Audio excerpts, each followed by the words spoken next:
Hey guys, तो कैसे हैं आप लोग। आशा करता हूँ अच्छे ही होंगे। तो फ्रेंड्स, वीडियो स्टार्ट करने से पहले मैं आपको रिमाइंड करा देता हूँ लास्ट टॉपिक हमने क्या पढ़ा था। फ्रेंड्स, हमने पढ़ा था जो हमारा गोलीय दर्पण था उससे रिलेटेड कुछ परिभाषाएं पढ़ी थी जो बहुत ज्यादा हमारे लिए इंपॉर्टेंट है, जिसके जरिए हम गोलीय दर्पण को पूरी तरीके से समझ पाते हैं कि इसमें क्या क्या है। तो फ्रेंड्स, वो डेफिनेशंस तो हमारी क्लियर होगी। अगर आपको वो वीडियो देखनी है तो मेरे डिस्क्रिप्शन बॉक्स पे जाइए, लिंक पे क्लिक करके वो वीडियो देख सकते हैं।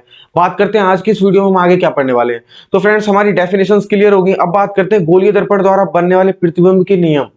यानी कि जो हमारा प्रतिबिंब बनेगा गोलीय दर्पण द्वारा, उसके कुछ फिक्स नियम होंगे जो बिल्कुल क्लियर होंगे कि हाँ, अगर ऐसा होगा तो ये होना है क्लियर। तो फ्रेंड्स, आज की इस वीडियो में हम वही पढ़ने वाले हैं, गोलीय दर्पण के प्रतिबिंब द्वारा बनने वाले नियम। यानी प्रतिबिंब बनेगा तो उसके कुछ तो कुछ नियम बनेंगे, तो उन नियमों को हम पढ़ने वाले हैं। और वो नियम हमारे सामने 4-5 प्रकार के होते हैं, लेकिन आज की इस वीडियो में कॉमन दो ही नियम रखूंगा जो एक दूसरे से मिलते जुलते हैं और इंपॉर्टेंट है। तो फ्रेंड्स, आज के इन दो नियमों को हम क्लियर करके रहेंगे। आज की इस वीडियो पे पूरा फोकस रखना है, स्किप बिल्कुल मत करना। आप स्किप कर देते तो अपने इंपॉर्टेंट पॉइंट छोड़ देते हैं। तो फ्रेंड्स, वीडियो पूरी एंड तक देखना, स्किप मत करना। तो फ्रेंड्स, अब हम बात करते हैं अपने पहले नियम की। फ्रेंड्स, पहला नियम क्या होता है हमारा? सिंपल सा पहला नियम मैंने आपको कई बार समझा दिया, मगर आपको बताया नहीं था ये नियम भी है हमारा। पहला नियम हमारा ये कहता है, जब कोई प्रकाश की किरण मुख्य अक्ष के समांतर जाएगी, ठीक है, जब कोई प्रकाश की किरण मुख्य अक्ष के समांतर जाएगी तो परावर्तन के पश्चात वह मुख्य अक्ष के जिस बिंदु से मिलेगी या मुख्य फोकस से होती हुई जाएगी। मैंने ये चीज आपको मुख्य फोकस में कई बार क्लियर की थी कि समांतर आएगी, मुख्य जिस बिंदु से मिलेगी आके वो मुख्य फोकस कहलाता है। अब बात यहाँ पे ये आती है नियम में कि समांतर तो आएगी मुख्य अक्ष के, लेकिन मुख्य फोकस से होकर जाएगी। ये क्लियर है। ये नियम पहला है प्रतिबिंब का नियम, किसके? गोलीय दर्पण द्वारा प्रतिबिंब के बनने वाले नियम। अब वो नियम आपको याद रखने, क्योंकि एग्जाम में पूछे जाते हैं और इनसे क्वेश्चन भी बनते हैं, ठीक है। तो पहला नियम क्या है? जब कोई प्रकाश की किरण मुख्य अक्ष के समांतर आएगी तो परावर्तन के पश्चात क्लियर है कि वो मुख्य फोकस से होकर जाएगी। ये बात क्लियर है, आपको कोई कंफ्यूजन होना ही नहीं चाहिए। अगर समांतर आ रही है तो समझ जाइए वो कहीं नहीं जाएगी किरण, परावर्तन के पश्चात मुख्य फोकस से होती हुई जाएगी या होती हुई प्रतीत होगी, ठीक है। ये चीज क्लियर रखनी है। ये नियम क्लियर, नियम होते किस लिए? यानी वो चीज फिक्स है, उनको एकदम वैज्ञानिक ने क्लियर करके देख लिया, हाँ ये फिक्स है। तो नियम हमारे तभी बनते हैं जो चीज क्लियर होती है, जिसमें कोई कंफ्यूजन नहीं होता है। तो फ्रेंड्स, ये चीज क्लियर है, जब मुख्य अक्ष के समांतर आएगी प्रकाश की किरण तो परावर्तन के पश्चात वो मुख्य फोकस से होकर जाएगी। ये चीज क्लियर है, कोई कंफ्यूजन नहीं, वो कहीं भी नहीं जाएगी, ना पार निकल जाएगी ना इधर उधर भागेगी, सीधी मुख्य फोकस से होती हुई निकल जाएगी। अब जैसे कि एक एग्जांपल के थ्रू समझते हैं। मान लीजिए हमने एक अवतल दर्पण बना लिया, ठीक है, ये अंदर की ओर वक्रित होता है, ये बात आपको मालूम है, ठीक है। ये हमारा कौन सा दर्पण है? अवतल दर्पण है। अब इसी के थ्रू समझ लेते हैं पहले। इसका मुख्य अक्ष ये रहा, ये ध्रुव है, ये हमारा वक्रता केंद्र है, ठीक है। अब बात क्या आ रही है? मुख्य अक्ष के समांतर आएगी प्रकाश किरण, ये मुख्य अक्ष के समांतर आ गई। मैंने आपको बताया था मुख्य फोकस हमारा यहाँ पे होता है, ठीक है। अब जब परावर्तन होगा, जो भी प्रकाश किरण मुख्य अक्ष के समांतर आ रही है तो परावर्तन के पश्चात वो क्लियर है हमारी मुख्य फोकस से होती हुई जाएगी। ये चीज क्लियर है, ना कि इधर से चली जाएगी, ना कि इधर से, कहीं से नहीं जाएगी। और दूसरे में यहाँ पे देख लीजिए आप, हमारा दूसरा एग्जाम्पल देख लीजिए आप, ये वाला उत्तल दर्पण के लिए। इसमें क्या होगा हमारा? इसमें भी वही होना है, ठीक है। ये अब प्रकाश किरण मुख्य अक्ष के समांतर आ रही है, ये आ रही है, ठीक है, आ रही है। अब इसमें क्या होगा? इसमें प्रतीत होगी, मुख्य फोकस की ओर प्रतीत होगी जाती हुई। ये तो यहाँ परावर्तन के पश्चात इस तरीके से निकल गई, लेकिन ये कहीं ना कहीं तो प्रतीत हो रही है कि यहाँ मुख्य फोकस पे मिलती हुई प्रतीत हो रही है। तो इस तरीके से हमारे ये नियम है, फिक्स है। यानी कि कहीं भी कोई भी एग्जाम्पल या क्वेश्चन दिया हो, उसमें दे रहा हो कि प्रकाश किरण मुख्य अक्ष के समांतर जा रही है, अब कहां पे टकराएगी जाके, तो आपको या उसका प्रतिबिंब कहां बनेगा जाके, सिंपल सी बात है, जहां पर टकराएगी वहीं प्रतिबिंब बनेगा। तो सिंपल सा मुख्य फोकस पे उसका प्रतिबिंब बनेगा, ये बात फिक्स है। समझ आई? आपको समझ आ गई होगी। जब कोई प्रकाश किरण, पहला नियम क्या कहता है हमारा? पहला नियम यही कहता है, जब कोई प्रकाश किरण मुख्य अक्ष के समांतर जाएगी तो परावर्तन के पश्चात उसका प्रतिबिंब मुख्य फोकस पर मिलेगा या वो मुख्य फोकस से होती हुई प्रतीत होगी, जाती हुई प्रतीत होगी। वो चीज क्लियर होगी अब आपको। अब फ्रेंड्स, हम इसको नियम को लिख के दोबारा से डायग्राम के थ्रू समझा देते हैं, जिससे आपके माइंड में थोड़ी बहुत कंफ्यूजन रहेगी वो भी क्लियर हो जाए। तो फ्रेंड्स, अब मैं आपको लिख के समझा देता हूँ इसे। तो फ्रेंड्स, अब हम देख लेते हैं अपना पहला नियम। पहला नियम क्या कहता है हमारा, देख लेते हैं। फर्स्ट नियम, फर्स्ट नियम सिंपल सा मैंने अभी आपको बताया था कि इसमें क्या होता है, जब कोई प्रकाश की किरण, जब कोई प्रकाश की किरण, प्रकाश की किरण, प्रकाश की किरण मुख्य अक्ष के समांतर, मैंने मुख्य अक्ष भी आपको बता रखा है, मुख्य अक्ष के समांतर, मुख्य अक्ष के समांतर, समांतर आती है, मुख्य अक्ष के समांतर आती है, समझिए। जब कोई प्रकाश की किरण मुख्य अक्ष के समांतर आती है, यानी मुख्य अक्ष हमारा क्या होता है, स्ट्रेट उसी के समांतर आ रही है, तो क्या होता है, परावर्तन के बाद समांतर आती है, तो परावर्तन के पश्चात, तो परावर्तन के पश्चात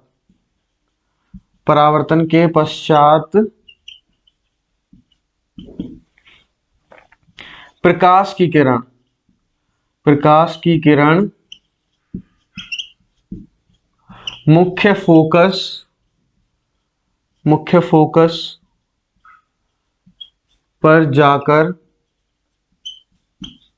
टकराती है, या मुख्य फोकस से आती हुई प्रतीत होती है, मुख्य फोकस से आती हुई प्रतीत होती है। तो फ्रेंड्स, हमारा पहला नियम यही है कि जब कोई प्रकाश किरण मुख्य अक्ष के समांतर चलती है या चल रही होती है, तो परावर्तन के पश्चात, परावर्तन भी मैंने आपको बता दिया है, सारी डेफिनेशंस भी बता दी है, मुख्य अक्ष क्या होता है, वो सब चीजें अगर आपको आती है तो समझ आएगा। तो इसके लिए आप मेरी लास्ट वीडियोस को देखकर उन टॉपिक्स को समझिए और फिर इसको देखकर समझ आएगा, ठीक है। आती है तो परावर्तन के पश्चात वो जो हमारा मुख्य फोकस होता है उस पर आके टकराएगी या उससे होती हुई जाएगी, ठीक है। और नेक्स्ट उत्तल दर्पण के लिए क्या कंडीशन होगी, मुख्य फोकस से आती हुई प्रतीत होगी। अब आप डायग्राम के थ्रू समझना क्लियर तरीके से। सबसे पहले मैं अवतल दर्पण के लिए बताता हूं, ये अंदर की ओर वक्रित होता है, ये चीज भी मैंने आपको बता दी, अवतल दर्पण क्या होता है, उत्तल दर्पण क्या होता है। तो ये हमारा अवतल दर्पण है, क्योंकि इसका जो परावर्तक पृष्ठ है अंदर की ओर वक्रित है, ठीक है। अब हम मुख्य अक्ष बना लेते हैं। अब इतनी तो बात आपको मालूम है कि हमारी जो प्रकाश किरण है मुख्य अक्ष के समांतर आ रही है, ठीक है, ये पैरेलल है, ये मुख्य अक्ष है, ठीक है, समांतर आ रही है। अब कह क्या रहा है, ये हमारा मुख्य फोकस है, वक्रता केंद्र, और मुख्य अक्ष तो है ये पी ध्रुव है हमारा, ठीक है। अब क्या कह रहा है, मुख्य अक्ष के समांतर आने वाली प्रकाश की किरण परावर्तन के पश्चात मुख्य फोकस से होती हुई जाएगी, ठीक है, ये चीज क्लियर है, या फिर मुख्य फोकस से आती हुई प्रतीत होगी, किसके लिए, उत्तल दर्पण के लिए, तो वो भी बना देते हैं। ये बाहर की ओर वक्रित होता है, ठीक है, और इसका भी मुख्य अक्ष बना लेते हैं, ये रहा, ठीक है, ये इसका वक्रता केंद्र, मुख्य फोकस, ध्रुव। अब क्या, मुख्य अक्ष के समांतर आ रही है प्रकाश की किरण, ठीक है, क्या होगा, परावर्तन के पश्चात ये मुख्य फोकस से आती हुई प्रतीत होगी। क्या है, मैंने आपको बताया कि जो हमारा उत्तल दर्पण होता है उसमें प्रतीत होता है, प्रतिबिंब बनता नहीं है लेकिन प्रतीत होता है, ठीक है, बनता तो कहीं और जाके, लेकिन मान लिया जाता है यहाँ पे बनेगा आके, तो प्रतीत करते हैं, इस पे क्लियर बनता है, ठीक है। तो ये प्रकाश किरण मुख्य अक्ष के समांतर आई। अब इसमें क्या होगा, मुख्य फोकस से आती हुई प्रतीत, अब देखिए ये यहाँ से परावर्तन पश्चात ऐसे चलेगी, लेकिन ये ऐसे क्यों चलेगी, कुछ समझ आ रहा है, लेकिन इतना समझ आ रहा है, हाँ ये ऐसे आई है और मुख्य फोकस से आती हुई प्रतीत हुई, यानी कि यहाँ कहीं से आ रही है वापस, तो ये प्रतिबिंब यहाँ कहीं बन रहा होगा। तो ये चीज समझने की चीज होती है, प्रतीत हो रही है ये किरण, अगर इस लाइन को हम बैक ले जाएंगे पूरा, तो मुख्य फोकस पे ही तो जा रही है। तो ये हमारा पहला नियम होता है प्रकाश का, ये हमें एग्जाम में बहुत इंपॉर्टेंट रहता है, ये नियम पूछे जाते हैं। तो इन नियमों को इस तरीके से ही लर्न करना है डायग्राम के थ्रू, ठीक है। क्या है, पहला नियम क्या, जब प्रकाश किरण मुख्य अक्ष के समांतर आती है तो मुख्य फोकस से होती जाती है, या फिर मुख्य फोकस से आती हुई प्रतीत होती है, यही हमारा प्रकाश का पहला नियम है प्रतिबिंब के बनने के लिए, ठीक है। जब कोई प्रकाश की किरण मुख्य अक्ष के समांतर चलती है तो परावर्तन के पश्चात वो मुख्य फोकस से होकर जाती है, या फिर उत्तल दर्पण के लिए मुख्य फोकस से आती हुई प्रतीत होती है। ये दोनों कंडीशन आपको एक साथ लिखनी है, जिससे लॉन्ग मेथड ना हो और शॉर्ट में आप समझ पाए, ठीक है। समझ गए हो गया आप पहला नियम। अब दूसरा नियम क्या कहता है उसको भी देख लेते हो गाइस। अब हम अपना सेकंड नियम देख लेते हैं, और ये नियम भी बहुत इंपॉर्टेंट है, क्योंकि ये दोनों पहले और दूसरे नियम एक दूसरे से मिलते जुलते हैं, तो इसमें अंतर कुछ नहीं है, थोड़ा सा रेखाओं का अंतर है, वो भी समझाऊंगा। तो फ्रेंड्स देखते हैं अपना नियम। जब कोई प्रकाश की किरण मुख्य फोकस से होकर आती है या मुख्य फोकस की ओर आती हुई प्रतीत होती है, तो परावर्तन के पश्चात वो मुख्य अक्ष के समांतर हो जाती है। अब अंतर देखिए कि उसमें क्या था, मुख्य अक्ष के समांतर आ रही थी प्रकाश किरण, इसमें क्या हो रहा है, मुख्य फोकस से होकर आ रही है या मुख्य फोकस की ओर आती हुई प्रतीत हो रही है। दोनों कंडीशन के लिए समझिए, मुख्य फोकस से होकर आ रही है या मुख्य फोकस की ओर आती हुई प्रतीत हो रही है, तो परावर्तन के पश्चात मुख्य अक्ष के समांतर हो जाएगी। और पहले नियम में क्या था, मुख्य अक्ष के समांतर आ रही थी और परावर्तन के पश्चात मुख्य फोकस से होकर जा रही थी या मुख्य फोकस की ओर से आती प्रतीत हो रही थी। इसमें मुख्य फोकस की ओर आती प्रतीत हो रही है, मुख्य फोकस से होकर जा रही है, लेकिन परावर्तन के पश्चात मुख्य अक्ष के समांतर हो जा रही है। तो फ्रेंड्स यही अंतर है इसमें। तो अब हम इसको लिख के और डायग्राम के थ्रू समझ के देखते हैं। तो फ्रेंड्स इसका नियम बहुत ही सिंपल सा है, जब कोई प्रकाश की किरण प्रकाश की किरण मुख्य फोकस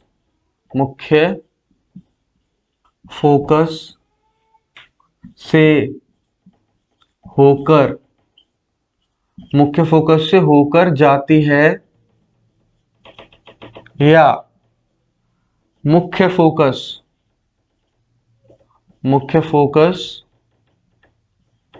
की ओर आती प्रतीत होती है।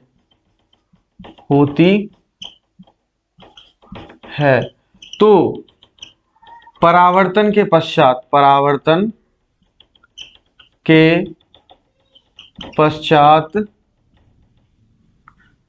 प्रकाश की किरण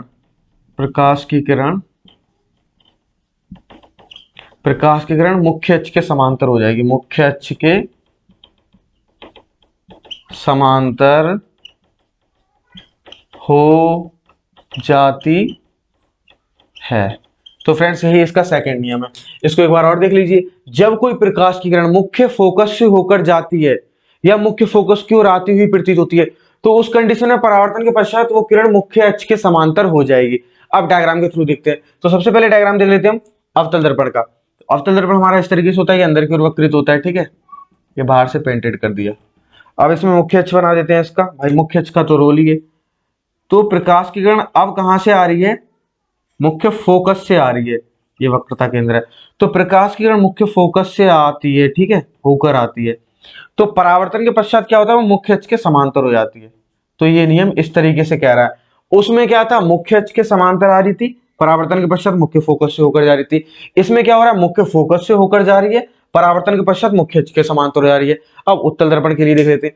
क्या होता है? डायग्राम के थ्रू सारे कंफ्यूजन क्लियर हो जाते हैं।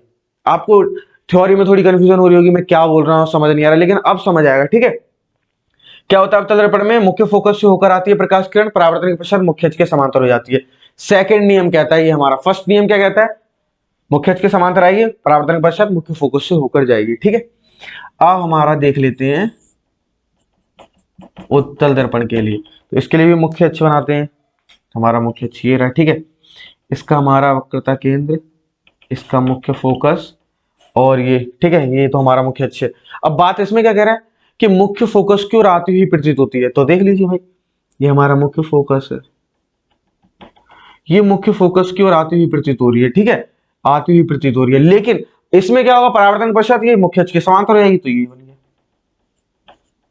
देखो रेखाएं वो ही है, बस थोड़ा आने जाने का अंतर हो गया है। उसमें देखो यहाँ पे मुख्य फोकस से आती हुई प्रतीत हो रही है, यानी इस तरह एरो थे, और इसमें तो इधर से एरो आ रहा था, यानी मुख्य अक्ष के समांतर आ रही थी और मुख्य फोकस से यानी आती हुई प्रतीत हो रही थी। अब इसमें मुख्य फोकस की ओर आती हुई प्रतीत हो रही है, उस टाइम जाती हुई प्रतीत हो रही थी। तो मुख्य फोकस की ओर आती हुई प्रतीत हो रही है, तो मुख्य अक्ष के समांतर हो रही है। उस टाइम मुख्य अक्ष के समांतर आ रही थी, तो मुख्य फोकस की ओर से आती प्रतीत हो रही, यानी इधर से आ रही थी।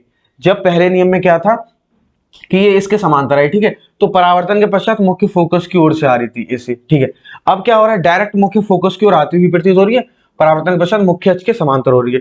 तो ये हमारे दोनों डायग्राम दोनों आपको क्लियर हो गए होंगे। डेफिनेशन थ्योरी भी क्लियर कर दी मैंने। अब आपको दोनों नियम समझ आ गए होंगे। इसका भी स्क्रीनशॉट ले सकते हैं आप, देख लीजिए। जब कोई प्रकाश की किरण मुख्य फोकस से होकर जाती है या मुख्य फोकस की ओर आती हुई प्रतीत होती है, तो परावर्तन के पश्चात मुख्य अक्ष के समांतर हो जाती है। तो फ्रेंड्स दोनों नियम समझ आ गए होंगे। एक बार मैं लास्ट में आपको रिपीट करा देता हूं दोनों नियम। पहला नियम क्या कहता है? जब कोई प्रकाश की किरण मुख्य अक्ष के समांतर आती है, तो परावर्तन के पश्चात मुख्य फोकस से होकर जाती है या मुख्य फोकस की ओर से आती हुई प्रतीत होती है, ठीक है। आप दोनों बातों को समझना ध्यान से। जब कोई प्रकाश की किरण मुख्य अक्ष के समांतर आती है, तो मुख्य फोकस से होकर जाएगी, क्लियर है, या फिर मुख्य फोकस की ओर से आती हुई प्रतीत होगी, ठीक है। ये पहला नियम है। दूसरा नियम क्या कहता है? जब कोई प्रकाश किरण मुख्य फोकस से होकर आएगी या मुख्य फोकस की ओर आती हुई प्रतीत होगी, तो परावर्तन के पश्चात मुख्य अक्ष के समांतर हो जाएगी। तो फ्रेंड्स आज के दोनों नियम क्लियर कर दिए मैंने। आपको वीडियो कैसी लगी प्लीज कमेंट सेक्शन में बताना और लाइक जरूर कर देना। तो फ्रेंड्स आज की वीडियो के लिए इतना ही। जल्दी से चैनल सब्सक्राइब कर दीजिए और बेल आइकन का बटन जरूर दबा देना, जिससे मैं कोई भी वीडियो डालूं उसका नोटिफिकेशन तुरंत आपके पास आए। तो फ्रेंड्स आज की वीडियो के लिए इतना ही। घर पर रहिए, स्वस्थ रहिए, व्यस्त रहिए, मस्त रहिए। Thank you friends.